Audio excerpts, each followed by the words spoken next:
এটা এবার যে সময় 50,000 মামলা খাইবে, পরের দিন মনে করেন গাড়ি থুইয়া পরের দিন মনে করেন যাত্রী চুরি ধরা শুরু করবো, তবে আমি গাড়ি চালাবো না।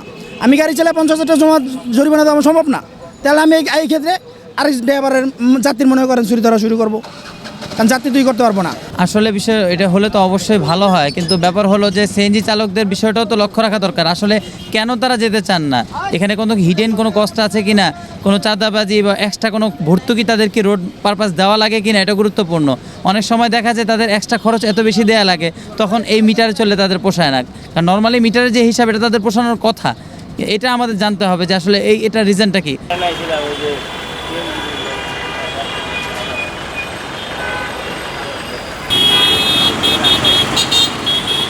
আমাদের অনুযায়ী তো আপনার মিটার করাটা ভালো, এর একটা নির্দিষ্ট আছে, কিন্তু এখন বর্তমানে যেভাবে আসতেছি পরে ঘুরে ঘুরে কিন্তু সেমই পড়বে, ঘুরে প্রাইস কিন্তু আমাদের ভাড়া কিন্তু সেমই পড়বে, তাই না? এখন বর্তমানে যেভাবে চলতেছে এইভাবে চলতে।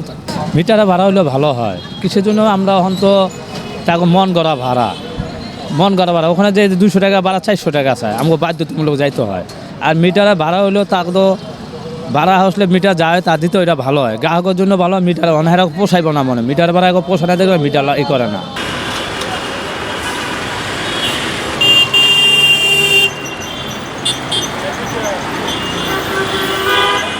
সিএনজি চালক আপনার ধরেন সংসার চলতেছে না, সেখান থেকে আপনাকে যদি 50,000 টাকা জরিমানা করা হয় শুধু মিটারে যদি আপনি না চলেন, সেক্ষেত্রে আসলে আপনার মন্তব্য কি বা আপনার করণীয়টা কি?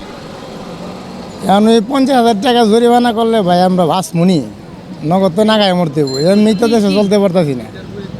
50,000 টাকা জরিমানা এটা তো মনে করেন যে চারটিখানি কথা না, এটা ভয়াবহ অবস্থা, মানে না চালানি ভালো আর কি ভাই।